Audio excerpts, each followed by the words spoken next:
2020년 11월 27일 오전 테헤란 외곽의 고요한 압살라바드 고속도로를 달리던 이란 핵 프로그램의 총책임자 모센 파크리자데의 승용차가 신호등 앞에 멈춰섰습니다. 바로 그 순간 길거리에 주차되어 있던 평범한 트럭 위에 숨겨진 기관총이 마치 살아있는 생명체처럼 스스로 움직이며 방탄 승용차를 향해 정밀 사격을 시작했습니다. 트럭 내부에는 저격수도 운전수도 없었으며 오직 인공지능과 위성 신호로 제어되는 자동 기관총만이 차가운 금속음을 내뿜으며 공포의 21발을 쏟아부었습니다. 이란 정부는 이 전례 없는 암살의 배후로 이스라엘 정보기관 모사드를 지목했지만 이스라엘은 어떠한 공식 답변도 내놓지 않은 채 침묵으로 일관했습니다. 하지만 이 비극적인 암살 사건으로부터 불과 5년 뒤인 2025년 이스라엘은 200대 이상의 전투기를 동원하여 이란의 수도와 핵심 시설을 직접 폭격하기에 이릅니다. 수천 명의 인명이 살상되고 핵시설이 불타는 참혹한 광경 속에서 세계는 도대체 왜 이 두 나라가 이토록 처절하게 싸우는지 근원적인 의문을 던지게 되었습니다. 놀랍게도 불과 반세기 전만 해도 이란과 이스라엘은 중동에서 가장 긴밀한 전략 동맹이었으며 서로의 안보를 책임지는 든든한 우방국으로서 강력한 결속력을 자랑했습니다. 오늘날의 상호 파멸적인 증오 뒤에 숨겨진 진실을 이해하기 위해서는 현대사의 비극을 넘어 무려 500년 전의 장대한 고대 역사 속으로 거슬러 올라가야 합니다. 기원전 539년 10월 고대 세계를 지배하던 페르시아 제국의 키루스 대왕이 바빌로니아를 정복했을 때 그는 정복자로서는 도저히 상상할 수 없는 자비로운 결정을 내렸습니다. 당시 고대 세계의 비정한 관습대로라면 패배한 민족은 노예가 되거나 강제 이주를 당해야 했으나 키루스 대왕은 인류 역사에 남을 전혀 다른 길을 선택했습니다.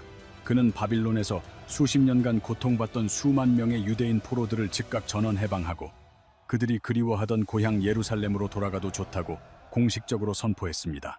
단순히 귀환을 허락한 것에 그치지 않고 키루스는 바빌로니아 군대에 의해 처참하게 무너졌던 예루살렘 성전을 다시 재건해도 좋다는 파격적인 명령을 내렸습니다.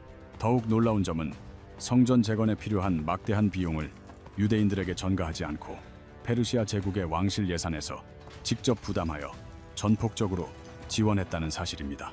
정복자가 피정복민의 고유한 신앙과 문화를 존중하고 그들의 국가적 정체성을 회복하도록 예산까지 지원한 사례는 고대 문명 전체를 통틀어 전례가 없는 일이었습니다. 유대교 역사와 구약 성경 이사야서는 이 이방의 왕인 키루스를 하나님이 직접 기름 부은 구원자라고 기록하며 그를 유대 민족의 가장 위대한 은인으로 칭송했습니다. 키루스 대왕의 통치 철학이 새겨진 점토 원통은 인류 최초의 인권 선언으로 인정받아 현재 영국 박물관에 소장되어 있으며 유엔 본부에도 그 복제본이 전시되어 있습니다. 이처럼 페르시아, 즉 오늘날의 이란 땅은 유대 민족에게 500년 전부터 원수의 땅이 아니라 생존과 희망을 선사한 은혜로운 땅으로 기억되어 왔습니다. 이러한 역사적 기억과 우호적인 감정은 수천 년의 세월을 건너뛰어 20세기 중반 중동의 복잡한 외교 지형 속에서도 실제로 강력한 영향력을 발휘하게 되었습니다. 1948년 이스라엘 건국과 동시에 이집트와 요르단 등 아랍연합군이 국경을 넘어 침공했을 때 이란의 팔라비 왕조는 그들의 전쟁 요구에 결코 합류하지 않았습니다. 1950년 이란은 터키에 이어 이스라엘을 공식 국가로 인정한 두 번째 무슬림 국가가 되었으며 이는 아랍 세계 전체의 반발을 무릅쓴 역사적인 결단이었습니다. 1960년대부터 두 나라의 협력은 단순히 외교적 관계를 넘어 훨씬 구체적이고 실질적인 군사 및 경제적 동맹 수준으로 비약적인 발전을 이루게 되었습니다. 이란은 가뭄의 단비와 같은 존재로서 이스라엘의 최대 원유 공급국이 되었고 이스라엘 방산 기업들은 이란 군대에게 선진화된 무기 체계와 훈련 프로그램을 제공했습니다. 양국은 이란의 원유를 홍해에서 지중해까지 직접 연결하는 에일라트 아슈켈론 송유관을 공동 건설하며 중동의 에너지 지형을 완전히 뒤바꾸는 대형 프로젝트를 성공시켰습니다. 이것은 아랍 국가들이 통제하던 수에즈 운하를 우회하여 이란의 원유를 이스라엘 영토를 통해 유럽으로 안전하게 보내는 핵심적인 전략 인프라로서 기능했습니다. 당시 테헤란 시내에는 이스라엘 대사관이 공식적으로 운영되었으며 두 도시를 잇는 항공 직항 노선이 개설되어 인적 교류와 문화적 소통이 활발하게 이루어졌습니다. 정보 분야에서도 이란의 사바크와 이스라엘 모사드는 소련의 스파이망을 공동 추적하며 국가 안보에 직결된 핵심 첩보를 실시간으로 교환하는 긴밀한 파트너였습니다. 이러한 파격적인 협력의 배경에는 냉전이라는 지정학적 구도 속에서 소련과 아랍 급진 세력을 동시에 견제하려던 미국의 고도로 설계된 전략이 깊숙이 자리 잡고 있었습니다. 닉슨 행정부는 이란과 사우디아라비아를 미국의 두 기둥으로 삼는 트윈 필러스 전략을 설계했고, 이스라엘은 이 구도 안에서 이란과의 협력을 생존의 열쇠로 여겼습니다. 이스라엘은 아랍 국가들에게 포위된 극한의 고립 상황을 타개하기 위해 주변국인 이란, 터키, 에티오피아와 동맹을 맺어 아랍 세계를 역포위하는 주변부 동맹 전략을 수립했습니다. 이스라엘에게 당시의 이란은 단순한 우방국이 아니라 국가의 사활이 걸린 생존 전략의 핵심 축이었으며, 이러한 비밀스러운 협력은 상상을 초월하는 단계까지 확장되어 나갔습니다. 1977년 이스라엘 국방부와 이란 제국군 사이에서는 전 세계를 깜짝 놀라게 할 만한 극비 군사 프로젝트가 시작되었는데, 그 코드명은 바로 프로젝트 플라워였습니다. 이 프로젝트의 목적은 핵탄두 탑재가 가능한 중거리 탄도 미사일을 공동으로 개발하는 것으로, 당시 양국이 서로를 얼마나 깊이 신뢰했는지를 보여주는 결정적인 증거입니다. 이란이 미사일 개발 비용의 절반을 부담하는 든든한 물주 역할을 하고, 이스라엘이 독보적인 첨단 기술을 제공하는 완벽한 분업 구조로 프로젝트는 순항하고 있었습니다. 지금은 서로의 수도를 향해 미사일을 발사하는 숙적이 되었지만, 과거에는 같은 핵미사일을 함께 설계하고 꿈꾸던 동지였다는 사실은 역사의 지독한 아이러니가 아닐 수 없습니다. 하지만 이 500년의 우정과 30년의 전략적 동맹을 바탕으로 진행되던 이 야심찬 프로젝트는 불과 2년 만에 누구도 예상치 못한 거대한 역사의 파도 앞에서 중단되었습니다. 1979년이란 전역을 휩쓴 혁명의 불길은 수십 년간 쌓아온 모든 신뢰와 협력의 틀을 단 한순간에 뒤집어버리며 중동의 질서를 뿌리째 흔들어 놓았습니다. 1979년 1월 16일, 팔라비 국왕은 분노한 군중들을 뒤로 한 채 테헤란 메흐라바드 공항에서 전용기에 몸을 실었으며, 이는 페르시아 제국의 영광이 종말을 고하는 순간이었습니다. 공식적으로는 치료를 위한 출국이라고 발표되었으나, 그가 다시는 고국 땅을 밟지 못할 것이라는 사실을 직감한 사람들은 이란의 미래에 대해 거대한 불안감을 느끼기 시작했습니다. 국왕이 떠난 지 불과 16일 뒤인 2월 1일, 14년간의 기나긴 망명 생활을 마친 76세의 노인 아야톨라 루홀라 호메이니가 에어프랑스 비행기를 타고 테헤란에 착륙했습니다. 공항에는 그를 맞이하기 위해 수백만 명의 인파가 구름처럼 몰려들었으며, 호메이니의 등장은 단순한 정권 교체를 넘어 이란이라는 나라의 정체성이 바뀌는 거대한 변곡점이었습니다. 호메이니의 혁명은 단순한 지도층의 교체가 아니라 이란이라는 국가의 정체성 자체를 세속적 왕정에서 엄격한 신정체제로 뿌리부터 뒤바꾼 거대한 지각 변동이었습니다. 수십 년간 추진되어 온 서구식 근대화와 여성 교육 확대, 서양 대중문화와 음주 허용 등은 혁명과 함께 하룻밤 사이에 금기시되는 죄악으로 규정되었습니다. 혁명재판소는 구체제의 주요 인사 수백 명을 즉결 처형했으며, 서방 국가들과 수십 년간 쌓아온 모든 외교적 동맹 관계는 일방적으로 단절되었습니다. 새로운 신정정부는 내부 결속을 다지기 위해 대중의 시선을 밖으로 돌릴 수 있는 명확하고 강력한 외부의 적을 설정해야 할 정치적 필요성을 느꼈습니다. 호메이니는 미국을 큰 악마로, 이스라엘을 작은 악마로 명명하며 이들에 대한 적대감을 이슬람 혁명 정신의 핵심적인 이데올로기로 선포했습니다. 이러한 수사는 단순한 정치적 구호를 넘어 제국주의와 시온주의에 맞서 싸우는 것만이 이슬람 신앙을 수호하는 유일한 길임을 강조하는 강력한 교리가 되었습니다. 테헤란에 있던 이스라엘 대사관은 즉각 폐쇄되었고, 압수된 건물은 이스라엘의 숙적인 팔레스타인 해방기구 일에게 상징적으로 넘겨졌습니다. 양국이 공들여 건설했던 에일라트 아슈켈론 송유관의 이란 내 운영은 중단되었으며, 비밀리에 진행되던 프로젝트 플라워 역시 차가운 폐기의 운명을 맞이했습니다. 30년 가까이 중동의 안보를 지탱하던 이란과 이스라엘의 전략적 동맹은 불과 몇 주 만에 공식적으로 소멸하며 역사 속으로 사라졌습니다. 같은 해 11월, 이란 학생 시위대가 미국 대사관을 습격하여 외교관들을 444일간 인질로 잡는 사태가 벌어지며, 이란은 국제사회에서 완전히 고립되었습니다. 현대 국제법의 기본 원칙인 외교 공관 불가침을 정면으로 위반한 이 사건으로 인해 이란은 서방과의 금융거래 및 무기 구입 통로가 모두 막혀버렸습니다. 사방이 차단된 채 홀로 남겨진 이란에게 1980년 9월 이라크 사담 후세인의 기습적인 침공은 국가 존망을 위협하는 최악의 위기로 다가왔습니다. 8년간 이어진 처절한 전쟁터에서 이란군은 무기가 없어 고전했고, 이라크가 전장에서 무차별적으로 사용하는 화학 무기 앞에 무기력하게 쓰러져 갔습니다.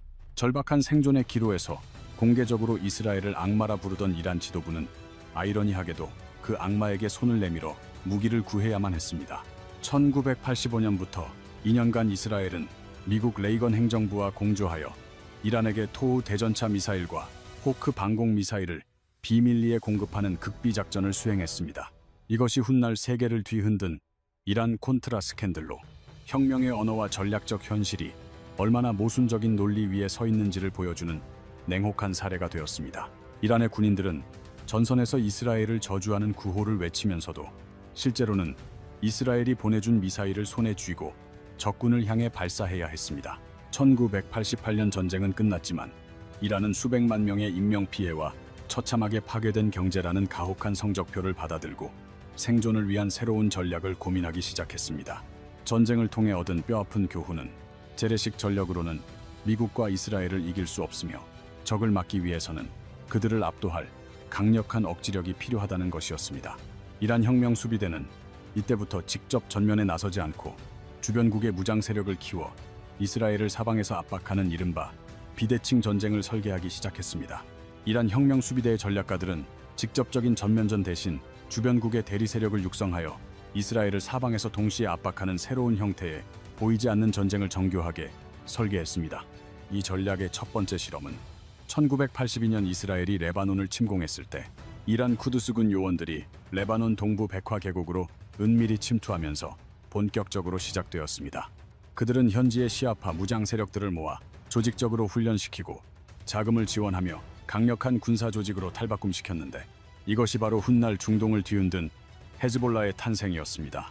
1983년 10월 헤즈볼라는 폭약 6톤을 실은 트럭을 베이루트의 미 해병대 막사로 돌진시켜 241명의 미군을 사살하며 비대칭 전술에 가공할 위력을 전 세계에 증명했습니다. 단일 사건으로 제2차 세계대전 이후 최대 인명피해를 본 미군은 결국 레바논에서 철수했고 이는 비대칭 전술이 세계 최강의 군대를 물리칠 수 있음을 입증한 순간이었습니다. 수십 년간 이란의 전폭적인 지원을 받은 헤즈볼라는 단순한 무장 단체를 넘어 레바논 내에서 정치, 사회, 군사적 영향력을 모두 갖춘 중동 최대의 비국가 행위자로 성장했습니다. 2006년 이스라엘, 레바논 전쟁에서 헤즈볼라는 이란제 대전차 미사일로 이스라엘의 전차를 격파하고 지대함 미사일로 해군 함정에 타격을 가하며 전면전을 치러냈습니다. 한편 이란은 종교적 분열을 뛰어넘어 순니파 조직인 하마스를 지원하는 파격적인 전략을 구사했는데 이슬람 내의 뿌리 깊은 종파 갈등조차 이스라엘이라는 공동의 적 앞에서는 무색했습니다. 7세기 예언자 무함마드 사후일 400년 동안 이어진 순니파와 시아파의 신학적 장벽은 이스라엘을 멸망시키겠다는 전략적 목표 아래 이란에 의해 실리적으로 돌파되었습니다. 이란은 하마스에게 막대한 자금과 무기를 제공하고 이슬람 지하드 요원들에게는 직접적인 군사훈련과 미사일 제작 기술을 전수하며 가자 지구를 이스라엘의 가시로 만들었습니다. 2023년 10월 7일 하마스는 이스라엘 남부를 기습 공격하여 200명 이상을 살해하고 250여 명을 납치하는 참극을 일으켰으며 이 작전의 배후에는 이란의 오랜 조력이 있었습니다. 현재 전 세계 정보 당국은 이란이 이 끔찍한 기습 작전에 어느 수준까지 사전에 개입하고 승인했는지를 밝혀내기 위해 하마스의 교신 내용과 자금 흐름을 정밀하게 추적 중입니다. 예멘에서는 이란의 지원을 받는 후티 반군이 이란제 드론과 탄도 미사일을 사용하여 홍해를 지나는 민간 선박들을 반복적으로 공격하며 전 세계 해상 물류의 숨통을 조이고 있습니다. 전 세계 해상 무역량의 약 12%를 담당하는 핵심 항로인 홍해가 마비되자 글로벌 해운사들은 안전을 위해 아프리카 남단 희망봉을 우회하는 장거리 항로를 선택해야만 했습니다. 운항거리가 40% 이상 늘어나고 해운 운임이 폭등하면서 발생한 막대한 물류 비용은 결국 전 세계 소비자들의 물가 상승이라는 거대한 경제적 충격으로 고스란히 전가되었습니다. 또한 이라크 내의 시아파 민병대들은 이란 쿠드스군의 지휘 아래 드론과 로켓으로 미군 기지를 지속적으로 타격하며 미국이 중동에서 철수하도록 끊임없이 군사적 압박을 가하고 있습니다. 지도 위에 이란부터 이라크, 시리아를 거쳐 레바논까지 이어지는 이 무장 세력들의 거점을 연결하면 이란이 자랑스럽게 부르는 이른바 저항의 축이라는 거대한 지상 통로가 완성됩니다. 이스라엘은 이를 자신들을 고립시키려는 포위 전략으로 규정하며 이란이 단 한 발의 총도 직접 쏘지 않고 자신들의 군사 자원을 사방으로 분산시키는 상황을 경계하고 있습니다. 하지만 이 정교한 대리전 구도의 이면에서는 양국 간의 갈등을 물리적 충돌을 넘어선 차원으로 끌어올릴 보다 은밀하고 파괴적인 기술 전쟁이 소리 없이 진행되고 있었습니다. 2010년 여름, 이란 나탄즈 핵시설의 엔지니어들은 외부의 물리적 타격이 전혀 없음에도 수천 대의 원심 분리기가 연달아 오작동하며 파괴되는 기괴하고 불가사의한 현상을 목격하게 됩니다. 원인은 나중에야 밝혀졌는데 이는 스턱스네치라 불리는 단순한 해킹 이상의 고도로 정밀하게 설계된 세계 최초의 디지털 사이버 무기였습니다. 수백만 줄의 복잡한 코드로 이루어진 이 공격은 나탄즈 핵시설 내부 구조를 정밀 타격하여 원심 분리기를 물리적으로 파괴했고 이란의 핵 개발을 최소 2년 이상 지연시켰습니다. 이란이 멈추지 않자 이스라엘은 다음 수단으로 핵과학자들에 대한 암살 작전을 개시했으며 2010년부터 테헤란 도심에서 주요 과학자들이 원격 폭탄과 자석 폭탄에 의해 잇따라 목숨을 잃었습니다. 그리고 2020년 11월 이란 핵탄두 소형화 프로그램의 총설계자이자 이란의 오펜하이머라 불렸던 모센 파크리자데가 위성 제어 무인 기관총에 의해 심장부에서 사살당하는 충격적인 사건이 벌어집니다. 이란 정보당국이 전혀 감지하지 못한 이 암살 사건 이후 분노한 이란 의회는 보복 조치로 우라늄 농축 수준을 기존보다 훨씬 높이는 법안을 즉각 통과시키며 핵 행보를 가속화했습니다. 2015년 이란은 서방 국가들과 핵 활동을 제한하는 대신 제재를 완화받는 포괄적 공동행동 계획인 JCPOA를 체결했으나 2018년 트럼프 행정부의 일방적 탈퇴로 합의는 모래성처럼 무너졌습니다. 이란은 이에 대응해 우라늄 농축 수준을 민간 목적으로는 설명이 불가능한 60%까지 끌어올렸으며 이는 무기급 수준인 90%에 매우 근접한 위험한 수치였습니다. 2025년 6월 초 이란이 단 일주일 안에 핵폭탄 하나를 만들 수 있는 양의 우라늄을 생산할 수 있다는 분석이 나오자 국제원자력기구는 이란이 핵 비확산 의무를 위반했다고 공식 결의했습니다. 미국이 통보한 핵 협상 기한이 만료되자마자 2025년 6월 13일 새벽 이스라엘은 일어서는 사자 작전을 개시하며 200대 이상의 전투기를 동원해 이란 전역의 100곳 이상을 맹렬히 폭격했습니다. 이 공습으로 나탄즈 핵시설의 핵심 지하시설이 파괴되었고 현장에 있던 이란 혁명수비대 총사령관 호세인 살라미를 포함한 군 지휘부가 대거 사망하는 괴멸적인 타격을 입었습니다. 며칠 뒤 미군의 B-스텔스 폭격기가 추가 공습을 감행하자 이란은 탄도미사일 일-025발과 드론 천여 대를 동원해 이스라엘 본토를 향해 전례 없는 대규모 보복 공격을 쏟아부었습니다. 12일간의 치열한 전쟁 끝에 양국은 휴전에 합의했으나 이란이 공습 직전 보유하고 있던 핵탄두 10개를 만들 수 있는 양의 농축 우라늄의 행방은 여전히 베일에 쌓여 있습니다. 2026년 현재 이스라엘과 미국은 이란의 남은 미사일 프로그램을 겨냥한 군사작전을 이어가고 있으며 12일 전쟁은 끝났지만 두 나라의 보이지 않는 전쟁은 여전히 진행 중입니다. 한때 핵미사일을 함께 설계하던 두 나라가 서로의 심장부를 폭격하는 숙적이 되기까지 걸린 시간은 불과 46년이었으며 이는 지정학적 이익이 얼마나 냉혹하게 변할 수 있는지를 보여줍니다. 이 갈등을 종교전쟁이라 부르는 이들은 이란이 왜 신학적으로 적대적인 순니파 하마스를 무장시켰는지 설명하지 못하며 이념 갈등이라 부르는 이들은 이란이 왜 이스라엘 무기를 샀는지 설명하지 못합니다. 결국 이것은 신념의 충돌이 아니라 오직 생존과 지배를 위한 권력의 게임이었으며 그 결과는 지금도 호르무즈 해협과 홍해를 거쳐 전 세계의 에너지 가격과 물가를 뒤흔들고 있습니다. 세계 원유의 20%가 통과하는 길목이 봉쇄되고 물류 거점이 마비되는 지정학적 위기는 정치가 경제보다 먼저 움직인다는 사실을 우리에게 다시 한번 뼈아프게 상기시켜줍니다. 이 500년 전의 은인에서 30년의 동맹으로 그리고 다시 서로를 향해 미사일을 겨누는 악마가 된 이 잔인한 역사의 순환은 오늘날 우리가 누리는 일상의 평화가 얼마나 취약한지 경고합니다. 지정학적 충격은 언제나 멀리 있는 나라의 이야기처럼 시작되지만 그 파급력은 반드시 우리의 일상과 지갑에 가장 나중에 그러나 가장 확실한 타격으로 도착하게 마련입니다.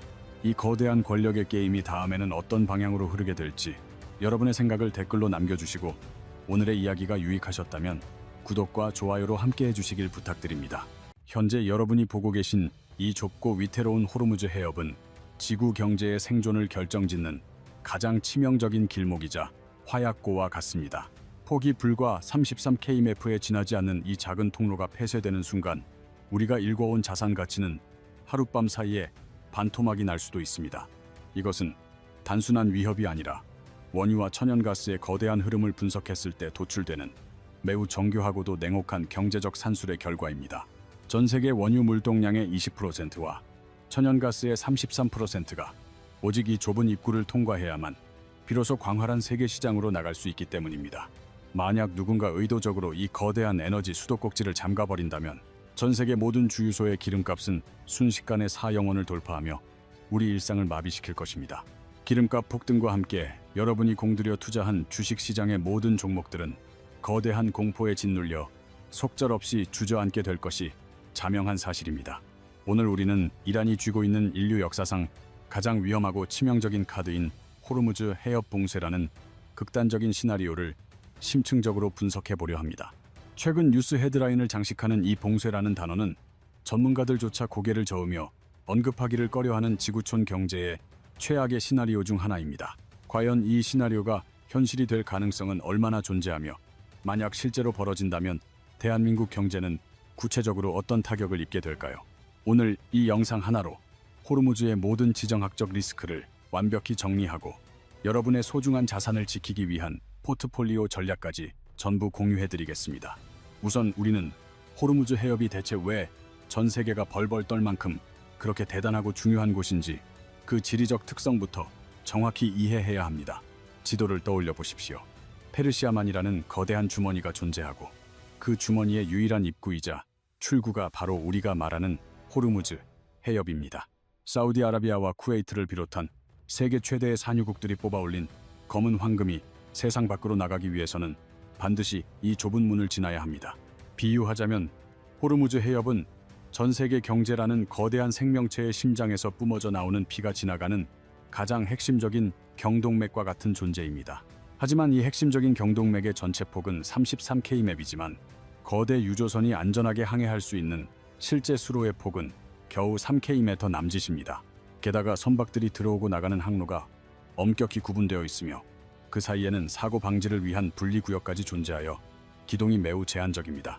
즉, 이란이 마음만 먹는다면 유조선 몇 척을 침몰시키거나 기뢰를 살포하는 것만으로도 세계 에너지 공급망을 한순간에 마비시킬 수 있는 구조입니다.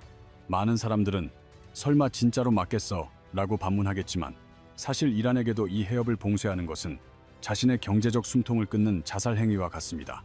그러나 경제학에서 가장 무서운 시나리오는 합리적인 판단이 아니라 모든 퇴로가 차단되어 궁지에 몰린 쥐가 내리는 극단적인 선택입니다. 이란이 수십 년간 이 위험한 카드를 놓지 않고 전 세계를 인질로 잡고 있는 그 속내를 알게 된다면 여러분은 큰 충격을 받으실 겁니다. 이란이 왜 이토록 극단적인 호르무즈 해협 봉쇄 카드를 고수하는지 이해하려면 그들이 지난 수십 년간 겪어온 서방의 강력한 경제 제재 배경을 먼저 이해해야 합니다. 랜선으로 연결된 글로벌 시장에서 소외된 이란은 자신들만의 강력한 비대칭 무기인 해협, 인질극을 통해 서방 세계의 경제적 압박에 전략적으로 대응해왔습니다. 이것은 우리를 계속 죽게 내버려 둔다면 전 세계 경제도 함께 지옥으로 데려가겠다는 일종의 처절한 논개 작전이자 마지막 생존을 위한 발악인 셈입니다. 최근 이스라엘과의 갈등이 최고조에 달하며 이란 내부의 강경파들은 이제 더 이상 잃을 것이 없다는 파괴적인 목소리를 그 어느 때보다 높이고 있는 상황입니다. 만약 미국이나 이스라엘이 이란의 핵심 석유 시설을 직접 타격한다면 이란은 더 이상 팔 석유도 살 길도 없으니 공멸을 선택하는 순간이 올 것입니다. 바로 그 순간이 호르무즈 해협이 실제로 봉쇄되는 공포의 데이 제로가 되는 것이며 이란은 이미 그럴 만한 충분한 군사적 타격 능력을 확보하고 있습니다. 비록 미 해군의 압도적인 항모 전단이 버티고 있으나 이 좁은 해협에서는 오히려 덩치가 큰 배들이 이란의 소형 게릴라 전력에 매우 취약할 수 있습니다. 이란의 군사 조직 중에서도 특히 혁명 수비대를 주목해야 하는데 이들은 국가의 안위보다 체제 수호를 최우선으로 하며 해협의 독자적인 작전권을 쥐고 있습니다. 그들의 전략은 미국처럼 거대한 항모로 맞붙는 것이 아니라 좁은 지형을 극대화해 저렴한 비용으로 수조 달러의 세계 경제를 인질로 잡는 비대칭 방식입니다. 칠흑 같은 밤에 이란의 수많은 소형 고속정들이 벌떼처럼 나타나 해협 곳곳에 기뢰를 살포한다면 미군이라 해도 이를 완벽히 막아내는 것은 현실적으로 불가능합니다. 이 기뢰라는 무기가 무서운 이유는 제작비는 수백만 원에 불과하지만 이를 찾아 제거하는 데는 수억 원의 비용과 엄청난 인내의 시간이 소요되기 때문입니다. 이란이 수천 발의 기뢰를 바닷속에 까는 순간 전 세계 해상보험사들은 호르무즈를 지나는 유조선들에 대해 보험 승인을 즉각적으로 거부하는 조치를 취할 것입니다.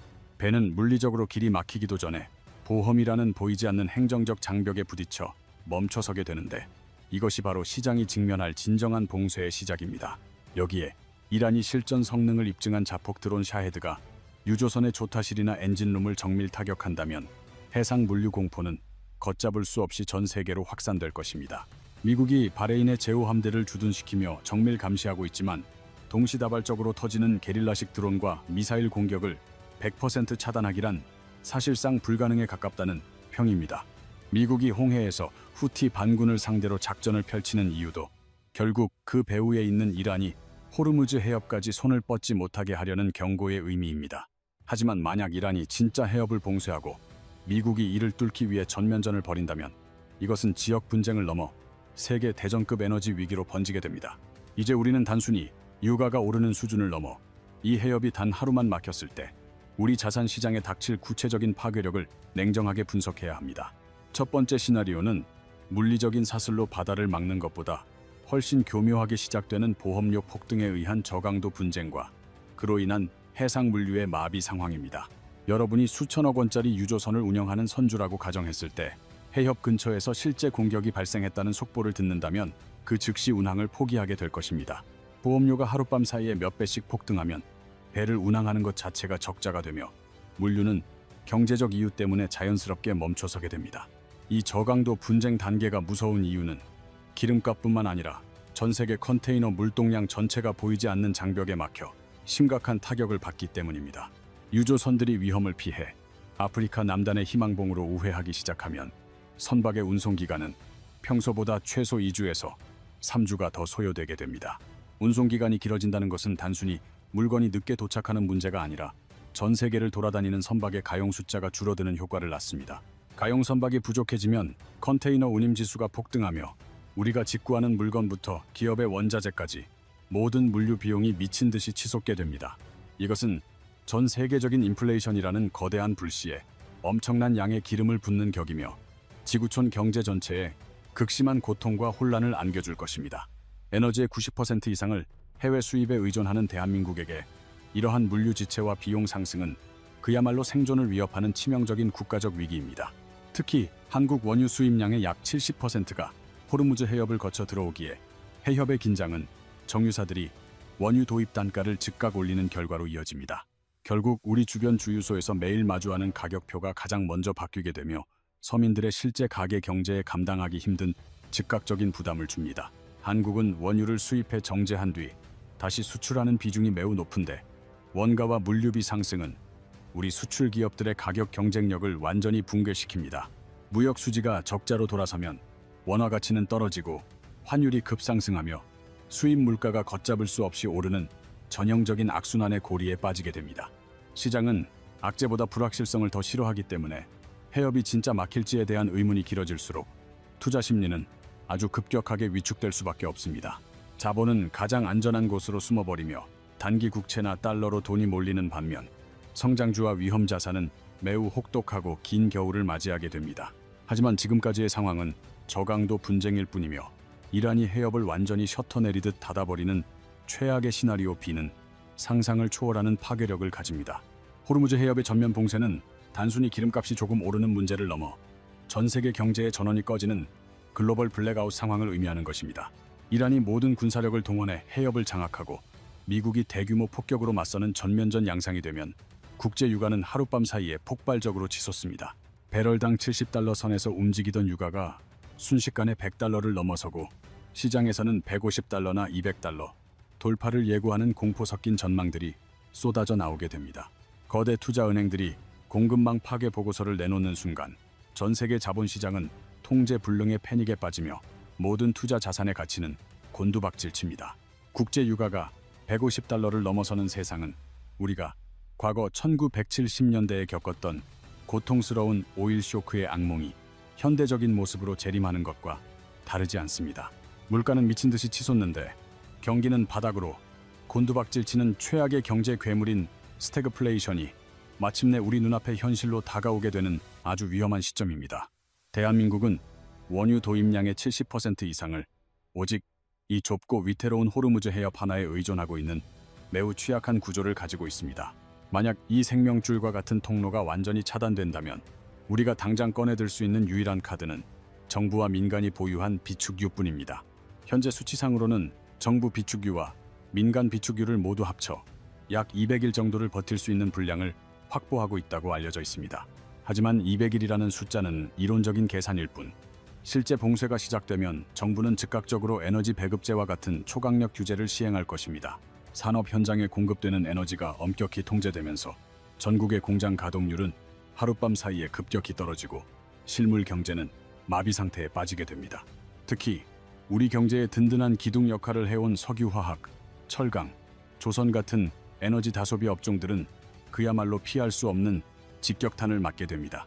원자재 가격은 천정부지로 솟구치는데 공장을 돌릴 에너지는 턱없이 부족하고 완성된 제품을 실어 나를 배조차 구하기 힘든 사태가 벌어집니다. 국내 정유사들 또한 급등하는 원유 도입 단가를 제품 가격에 즉시 반영하지 못해 정제 마진이 처참하게 박살나며 경영 위기에 직면하게 될 것입니다. 울산이나 여수의 거대한 산업단지들의 불이 하나둘 꺼지는 장면은 단순히 기업의 손실을 넘어 수만 명의 일자리와 국가 수출 동력의 증발을 의미합니다. 대한민국 GDP의 상당 부분이 이 굴뚝 산업에서 창출되기 때문에 이들의 뿌리가 흔들리는 것은 국가 경제의 근간이 무너지는 것과 같습니다. 기업들은 중동 의존도를 낮추기 위해 미국산 셰일 오일이나 아프리카, 남미 쪽으로 수입선을 다변화하려 애쓰겠지만 이는 결코 쉬운 과정이 아닙니다. 기존 계약 관계는 물론이고 국내 정유시설 대부분이 중동산 중진류에 최적화되어 있어 갑작스러운 원유 교체는 생산 효율 저하를 야기하기 때문입니다. 다른 지역 원유에 맞게 설비를 대대적으로 개조하는 데만도 수천억 원의 막대한 비용과 긴 시간이 소요되기에 당장의 해결책이 되기는 어렵습니다. 해협 봉쇄가 장기화될 조짐이 보이면 정부는 비축유 방출과 동시에 국민들에게 고통 분담을 요구하는 초강력 에너지 절약 대책을 선포할 것입니다. 산업용 전기요금을 폭등시키거나 공장 가동 시간을 강제로 제한하는 조치는 우리 제조업의 핵심인 반도체와 자동차 생산 차질로 직결됩니다. 한국은행 또한 폭등하는 물가를 잡기 위해 금리를 올려야 하지만 경기 침체와 가계 부채 부담 때문에 이러지도 저러지도 못하는 외통수에 걸리게 됩니다. 설상가상으로 막대한 달러를 들여 기름을 사와야 하기에 달러 수요가 폭증하며 원달러 환율은 500원을 가볍게 돌파할 가능성이 매우 큽니다. 환율 상승은 우리가 수입하는 모든 생필품 가격의 추가 상승을 불러오며 서민들의 지갑은 닫히고 국내 소비는 완전히 실종되는 참담한 결과로 이어집니다. 투자자 입장에서 이 상황은 그야말로 피할 곳 없는 퍼펙트 스톰이며 주식시장의 거의 모든 섹터는 짙은 파란색 하락장으로 뒤덮일 것입니다. 인플레이션을 억제하기 위한 고금리 기조가 이어지면서 대출로 자산을 산 사람들은 이자 부담을 이기지 못해 투매 대열에 합류하며 시장은 붕괴하게 됩니다.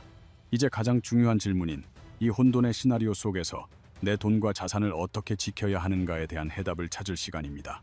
냉정한 투자자라면 공포에 질려 눈을 감는 대신 시장 자금의 빠른 이동을 포착하고 새로운 생존 공식을 읽어내야 합니다. 위기 상황에서 준비된 기업은 점유율을 독식하며 성장하지만 준비되지 않은 곳은 역사의 뒤안길로 사라진다는 점을 기억하십시오. 우리가 첫 번째로 주목해야 할 곳은 바로 탱커 해운 섹터인데 이는 중동 원유 공급이 막히면 대체 공급처를 찾아야 하기 때문입니다. 한국이 중동 대신 미국이나 서아프리카에서 원유를 들여오면 운송거리가 2배 이상 늘어나고 이는 가용 선박의 부족으로 이어집니다. 결국 탱커 운임이 폭등하며 해운사 수익이 급증하게 되는데 이는 과거 러시아, 우크라이나 전쟁 당시 증명된 바 있는 명확한 구조입니다. 다만 봉쇄가 단기에 종료되거나 해협이 조기에 재개방되면 운임은 급격히 하락하므로 시나리오에 따른 기동성 있는 대응이 필수적입니다.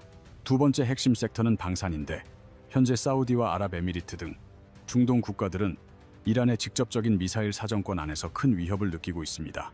이란은 이미 중동 전역의 미군 기지와 주요 국가들의 동시 공격을 가한 바 있어 해당 국가들은 자국 인프라를 지킬 방어 체계가 절실합니다.